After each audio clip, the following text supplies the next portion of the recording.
want you to work on. You come out with a left to get the bag going and wait and time out to get that right there, right? Just don't make an attempt to bust the bag, but I just want you to work on that, because I'm standing here, what we were talking, what are we going to, put your dukes up, all right, out more of all right, if he's boom, right, with his left, and he's fainting you, bam, I want to come right out and go right there, right? You're gonna be going up here, or either put him back up. If he faints it, come right through the guard. Because if they're fainting, they're probably gonna be holding, the guard's gonna be separated here, and just come right through it and crack them on the chin. We don't accept people fainting us. We don't accept it, that's for them. So you want me to stand off a little? Yeah, kind of stand off a little, but try to get comfortable. This is going to be very difficult. I don't know if you can do it on this reflex bag, but you know what I mean. Hit it to, with whatever to get it to moving on it. Try to time it out and come out with that right, without busting the bag if you can.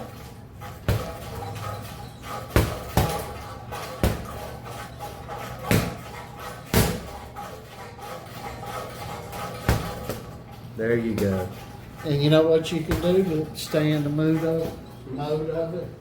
Just don't worry about anything I just said, and just stay on the bag using the jab, and you can jab it up, or you can left cross it out, Again, just don't bust the bag, and time that thing when it's coming so you can let that right go.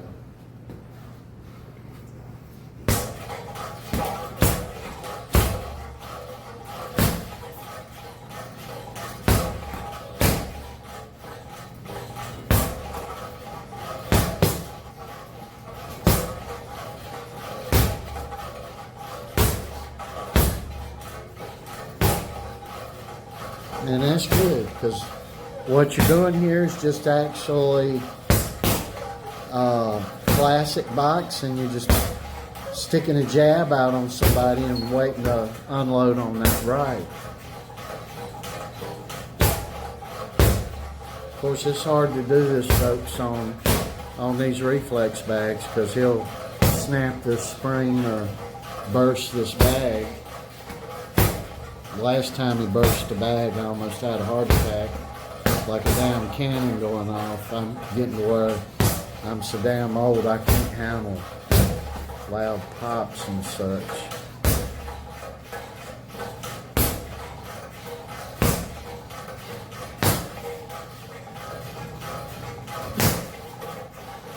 That's good.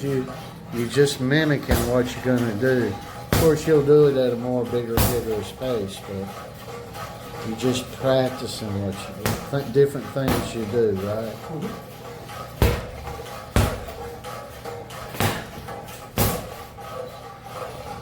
Let me tell you where this will be applicable. If you got somebody they're going to be taller than you, right? So generally, you're going to have this, the 1, 2.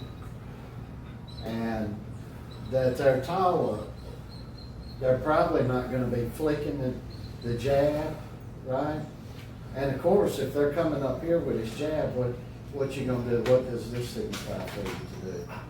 Damn straight, you come out right with that right and knock the shit out of them. And if they got anybody worth their weight in salt in their corner, what the corner's going to tell them if they make it back to the corner is get that damn hand up. No more of this fuddy-duddy coming up and stuff. And because whoever it is, they're not going to be Larry Holmes.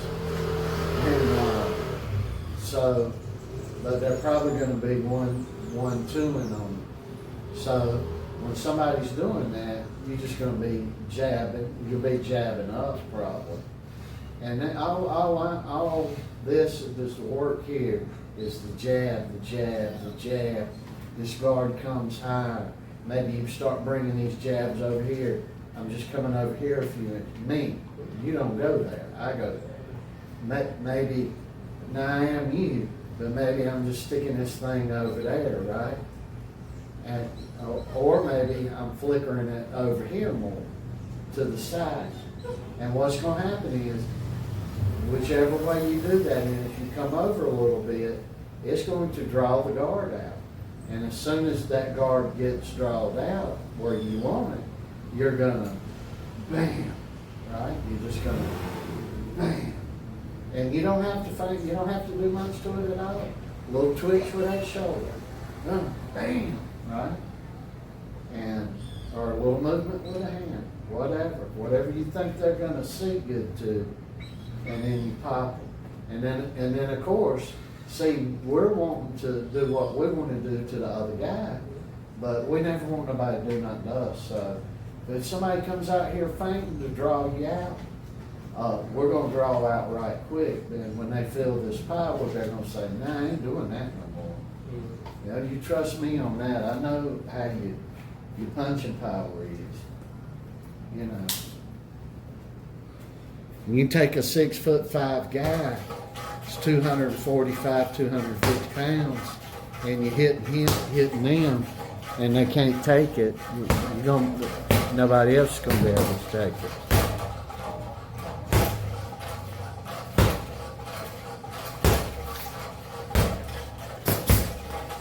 Anyway, guys, it's hard as heck to. These reflex bags are just for that, reflexing and getting those punches out as quick as you can, developing great amounts of accuracy. And that's the advantage to having, working on these bags.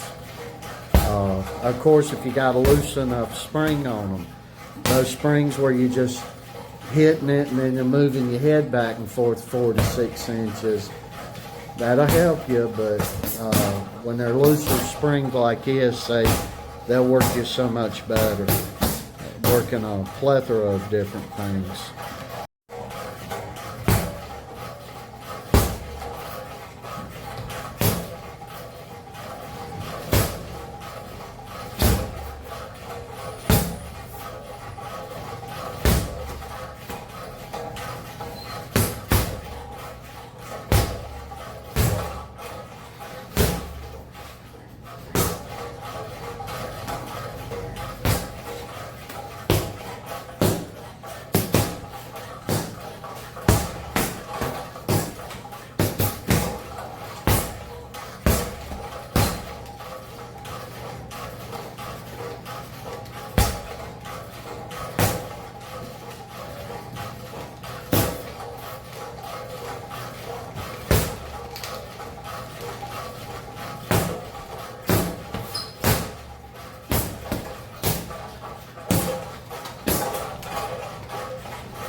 And that's what you're gonna do. You know, they're gonna feint or either they coming at you. You move out the way of this and get that punch up in there, right? Mm-hmm. And as soon as you do, of course, get the right back in and be ready to strike with something with the left, and while you're keeping the left up, right?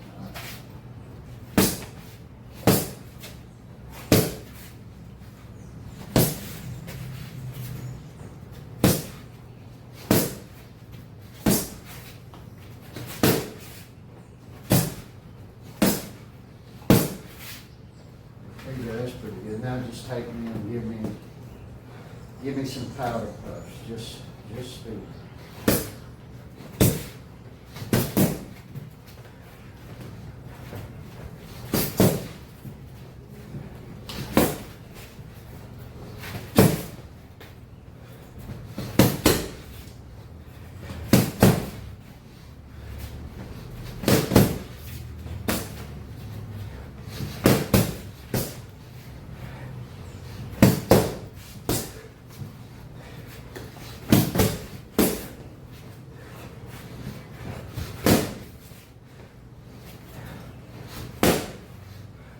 work on getting a punch back and get where you're gonna go, right?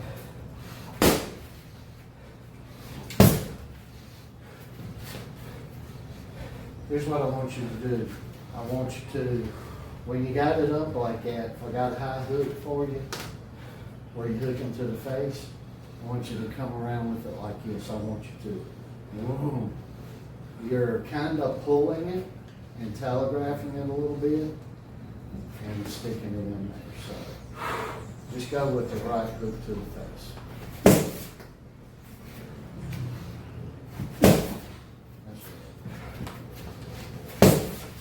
That's a lot better. Let's try it with the left now.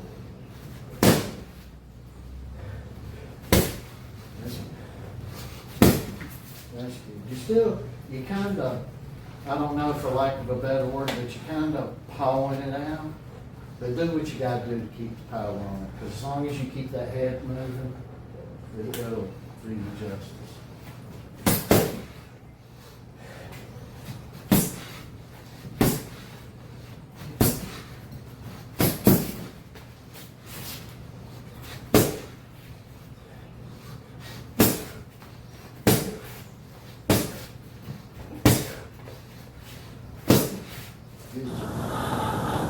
All right, guys, I don't know what you've seen here so far. So to be sure, some reflex bag work and some pad work. I'm not sure what I'm showing as of the making of this right now. But right now we're going to show you, Joe's going to do some squats and he's going to do some calf lifts, body weight style. So you just, when you see Joe going up and down like this, they'll do a calf lift, do a calf lift. If you see that up and down, you know Joe's working his calves. If you see him squatting down, you just know he's squatting, because I'm not gonna change this camera every single, this thing on here. So he'll probably do around 100. We'll see what happens. Rough week. Friday going into the weekend, usually we do a crap load of push-ups sometimes 1,000 push-ups, 500, 600.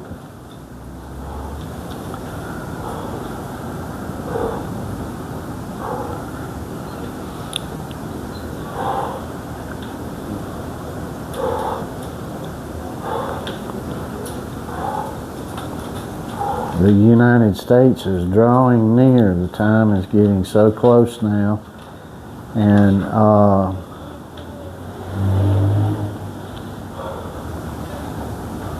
we would certainly appreciate, we're going through a lot of stuff, and we would appreciate if you're a praying person that you'd send us some prayers out, because we need all the prayer we can get. We're being hit 100 different times a second from 100 different angles.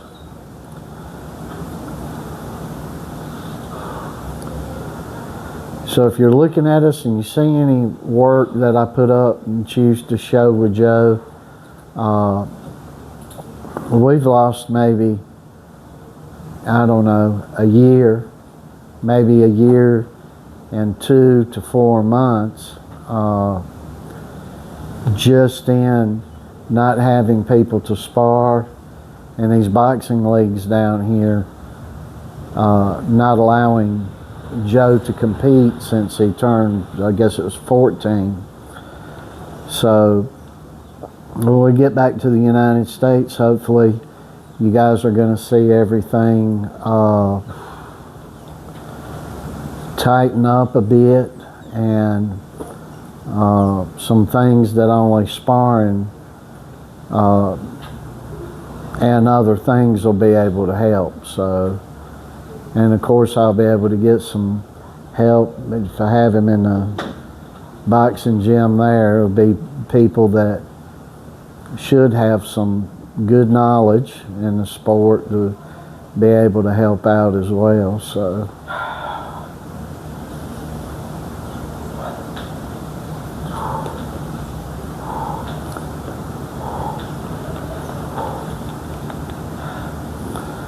So what he's doing here, he's doing a set of these squats, and at the end of the squat, when he's up, he's lifting up on his toes there as well, and then doing 25 or so just calf lifts in between. So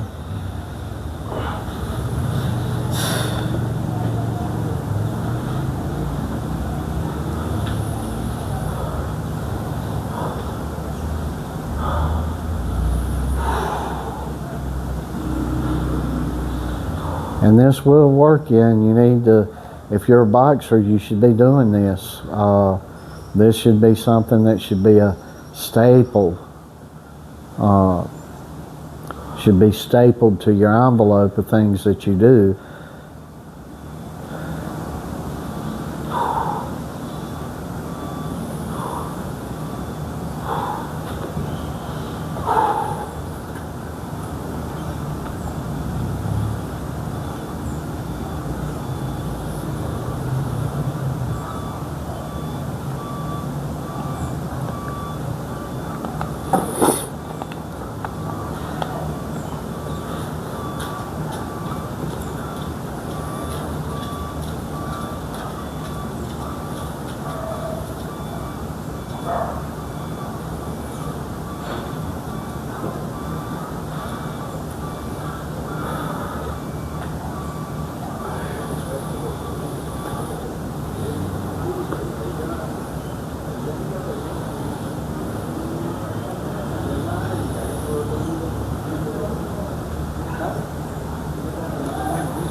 This is a sport where, boy, you gotta work. If you're not working, it will immediately reflect upon you. It's not a team sport where somebody else can pull up any slack for you. You have to do it all by yourself.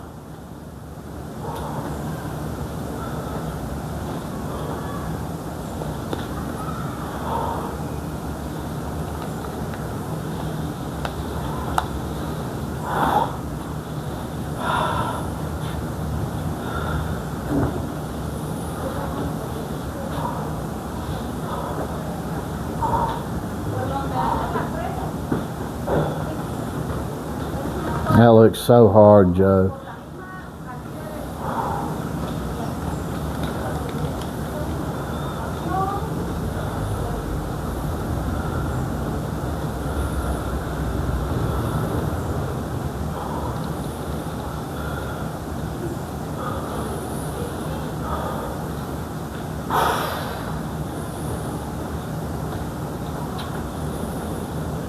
What you got now?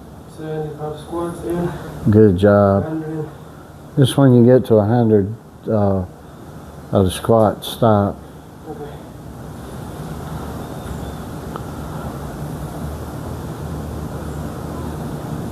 Of course, he'll have more calf lifts because he's doing the 20 or 25 between these sets. And this will burn you up. You give it a try. If it don't look very difficult to you, give it a try and do it in the time frame that Joe's doing it in and see how it feels for you.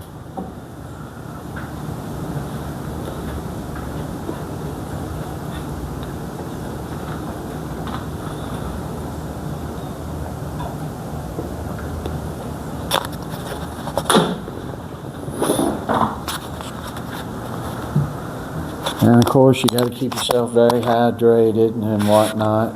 And we're in a country where it's just very, very hot. And more than the heat, it's humid.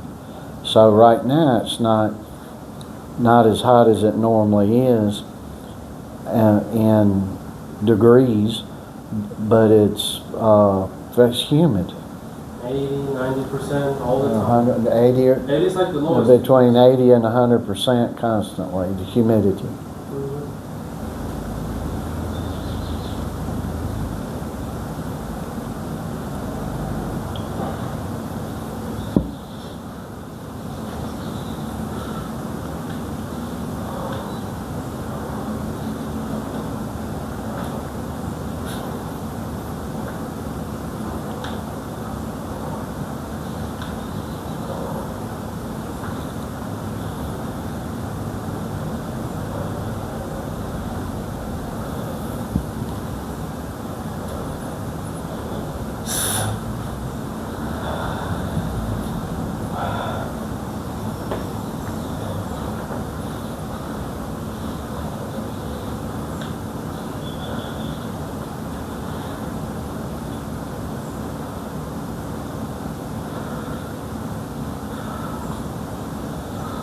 And we'll get back now and we'll have almost 2 years to the date to get ready for these Olympics.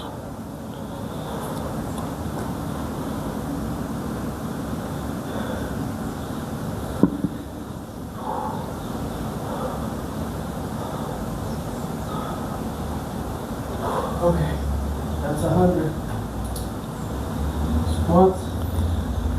So if we can get in with the right people, get Joe in enough competitions, and of course he's going to be flattening them. The over 50 years, I know what I see, and I'm damn near 100 years old and outlived 3 vampires that I've known. So we're going to be on the road when we get back. So how many calf lifts did you get? 160. So I got 160 of the calf lifts and 100 squats. Easy work, easy day, at least for what I've shown you. So you got to be working. Joe's done, before he did this, it was over 2 hours of work before what you see here. So you got to be working, guys. Much love to you, and remember, Christ is King, Lord, and Savior up in here where we are. We hope He is up in where you are. And if He's not, we hope He will be. And we will see you with something else very soon.